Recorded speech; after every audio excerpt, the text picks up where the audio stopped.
on, guys? Jace, Full Torque, and Jared.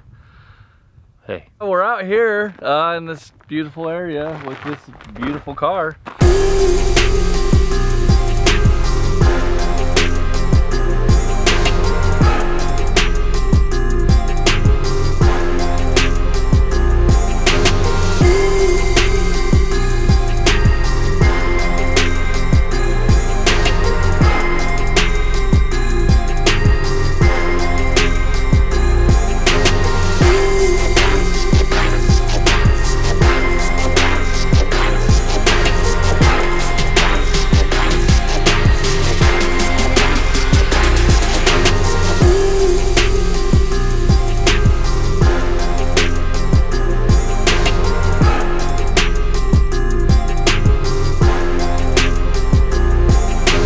We did a video with the UGR R8 and I was a little disappointed. I think a lot of people made some comments like, oh, my Kia Stinger, whatever's faster. Did they? I didn't see that. You may or may not be wrong. Yeah, that's probably true. Because the car was definitely not performing right. Did you find out what the noise was? No, I just drove it home and parked it, so. That's how you fix it. It seemed to go away. Well, we'll try it again with race fuel and see if we can break something for real this time. The hard part is you can't launch that. Yeah, I will say it is a bummer, and not a dig at UGR. Obviously, they do make models where you can do that, but that's their stage 3 package with the upgraded head, so it's pretty high. $200 million more. Yeah, I think that's for the stage 4. This one was only 100 million. It's not the built trans, but it has built clutches to hold the power, so it's more of a roll racing setup on the car. The 60 to 130, from what I was told, should have been in the 3s somewhere. Obviously, they rate the power at 1300 on race fuel. We were on 91, not even 93. We're on Utah 91, 5,000 feet elevation. So that could, and it was cold. We weren't getting traction, so that could have played into that bad 60 to 130. Not making excuses. So we said, you know what? Screw the UGR car. Let's go back to the old Nissan and see what it can do. So we brought the Nissan GTR out here. This car terrifies me. I don't like it's. I won't ride it. Yeah, he won't. I rode in it Taylor, one time. you? Well, no, nobody. I rode in it when it was the slow version, and I shit my pants. Pooped. Literally. I pooped my pants. The seats had to get replaced, so Taylor's not allowed it anymore. There's no sense in more than one person dying for this channel. Yeah. At a time. Yeah. So I will sacrifice myself for this video, and we'll see what it does. I don't know if we'll do a dig or not. We might. Depends. It's set up for having drag radios on the back. It's on complete street tires right now, 20-inch wheels. So we're getting traction out of the hole. 4S's, Pilot 4S's. Yeah, Michelin Pilot 4S's. So we'll probably start with the 60 to 130. If we feel like we're getting decent traction on this road, then maybe we'll try a dig to see what a quarter mile will do. Just put it on the lowest setting and then see what it does. So what fuel are you running now? So it's on this. Actually, funny enough, I picked up the car because the all-wheel drive unit had to get upgraded-ish, I guess, because it wasn't really putting power down the front. And when I was there, I was like, hey, Brad, I need some ethanol. And he's like, I don't have any, just at E100, I have this ethanol R. I was like, okay. So basically, I guess it's like a blend of like race fuel with ethanol. It's like $9 a gallon. So it's supposed to be a little bit like spool the turbos quicker. He says that when the cars run on ethanol R, they usually make couple percent more power, so at 1500 you can make another 60 to 70 more horsepower is what he said. So I threw it in. It does seem to spool quicker. I haven't really pushed on any of the high settings, so we'll see what happens. So we're running on ethanol R. I think it's RR. The car's on Motec, so there's 9 maps total. One of those maps is your burnout map, which disengages the all-wheel drive unit and makes it rear-wheel drive. I usually on the street will run it on map 1 to 5. On street tires, I won't usually go over 5 because it gets a little scary. We'll start low. We'll probably start on like map 2 or 3 and do a pull and to see what the 6130 is on the lower power. And if we feel like we're getting traction, we'll turn it up. We are still waiting to hear back from Utah Motorsports campus to see if we can get some access there so we can do a little bit more crazy stuff. But for now, we'll just get some draggy times on this because this car is super sketch and just having it go by itself is terrifying enough. Yeah, we might as well have some data before we die. Yeah. So let's do it. R.I.P. to Miles. R.I.P. I'm getting in the car with Jace. Ooh. In this car of all cars. Yeah, I got volunteered because I'm the only one with no kids. To start, we're not gonna do a dig yet. We're just gonna start in like second gear. and then roll into it. Oh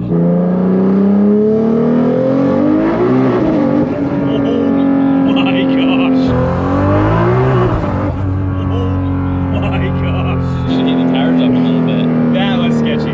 Okay, so reset it. Reset it. I'm gonna go down lower map.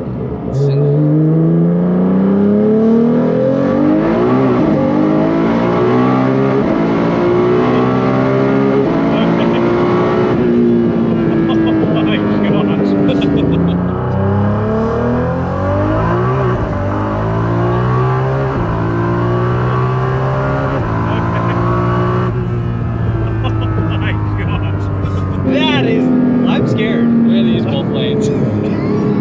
we needed 2 lanes on that one. We just did. The 60 to 130 was 3.64 seconds. Oh, on the lowest map?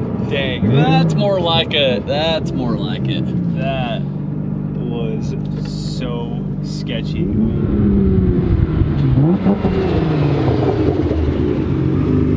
So How'd you do? Tire's a little cold, so we had to like let off of it the first time. We got back into it, I turned it down even another setting. So you're on Don't one? too calm about this. This was all Oh, no. over the We road. saw it. Yeah, we had to use both lanes, but we turned down the lowest map and we got it to hook a little better, and then we pulled a 3.6 Yeah, 360. 60 to 130. So that's not bad for the lowest setting. So Jason's gonna do a little burnout. Hopefully warm these tires up so we can get a little bit of traction.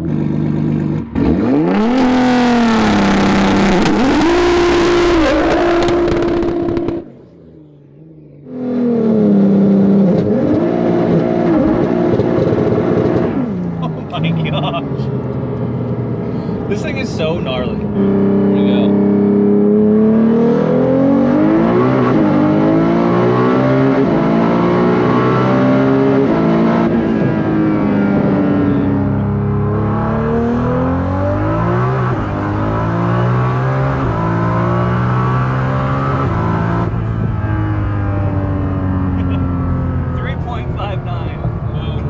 That was wild. Still have lots of maps to go. So, I mean, that's pretty good for street tires. Like we are on 20-inch wheels with just Michelin tires. I don't think it get any better than that. So the only thing we'll do right now, real quick, is we're gonna do a quarter mile. We're gonna do a low map though, the lowest map, so we don't ramp power.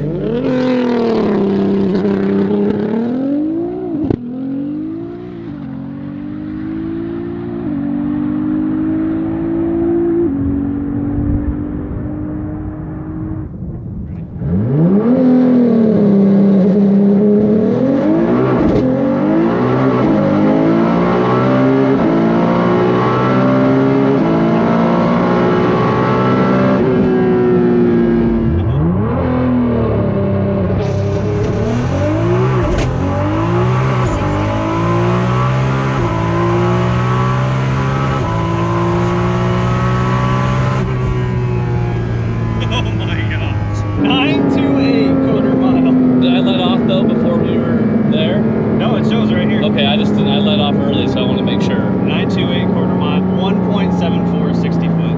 That's not bad. 1.7 on the street with 20-inch wheels. That was on map 1. Really? Mm-hmm. A 9.2 on the street on map 1 with 2 people in it. Have you ever ran a 9-second quarter? I've not. This is the first time I've ran a 9-second quarter.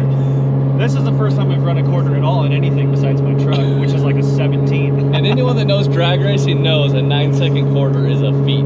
Yeah, anything under 10. I mean, if Fast and Furious has taught us anything, I said a 10-second car, not a 10-minute car. Yeah. it's a 10-second car. It's a 10-second. I owed him a 10-second. Well, sorry, I don't have a 10. I'll have a 9. That was better than I was thinking for 20-inch street tires and map 1. So we did spin decently good. We did a 9.2 quarter mile. Jeez. 928 and wobbling. Yeah, wobbling.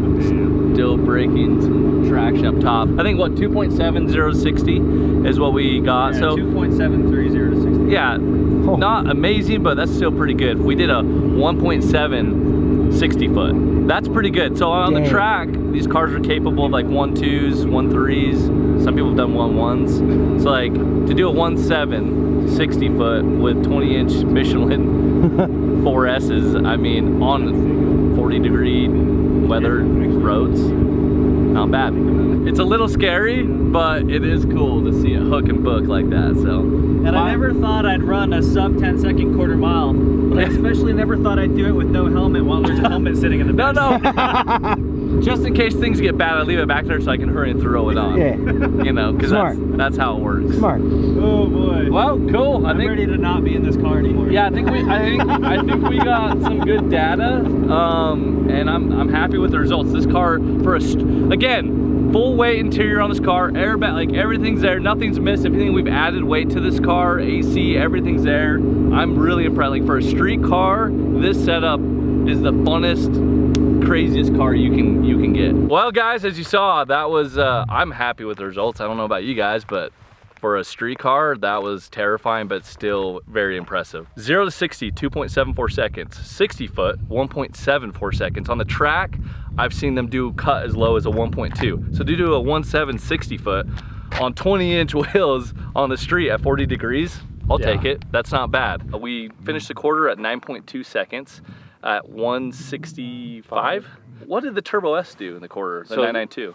The best we got when we came out here was a 10.3, and I think I was a 2.7 something on the 0 to 60. So about the same on the 0 to 60. So, but yeah, I was only, I mean, the quarter mile speed was 132 or something like that.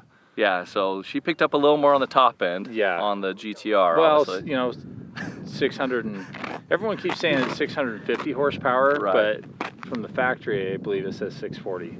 640. Yeah, on the Turbo S. But that's the stats are impressive. And that's 640 crank, right? That's not to the wheel either. So, and I honestly, the hard thing is I talk about maps, and I know that the car all in with like the highest power I know is roughly around. Well, power wise, I know it's around 1400 to 1500. It's from what the dyno numbers were. I know that that's where it fell. So we were on map 1 when we did that quarter mile from a dig, just because I figured that was our best shot at getting somewhat of traction. So I don't know what that equates to power wise. So like, now you guys can see based on your ability to maintain the lane on some of those why we're just doing draggy times and we're not lining up next to each other. Right. So that thing is terrifying. Well, I mean, we're not going to compare it to the 992 by any means. I would say, if anything, the numbers that this did, think about that, like how much work is put into this car to be built. I mean, it's already a $100,000 car to start. It's already a high performance car to start. But to do it still a 0 to 60, the Turbo S is right there, you know, to you know, quarter mile. Can we talk about like the stigma of people that drive GTRs? Yeah, they're like usually the coolest guys out there. Interesting to get some times on the draggy. Thanks for watching. Be sure to like and subscribe. If you have any GTR friends, maybe share this video with them and give them some motivation on how they can possibly break and ruin their GTR.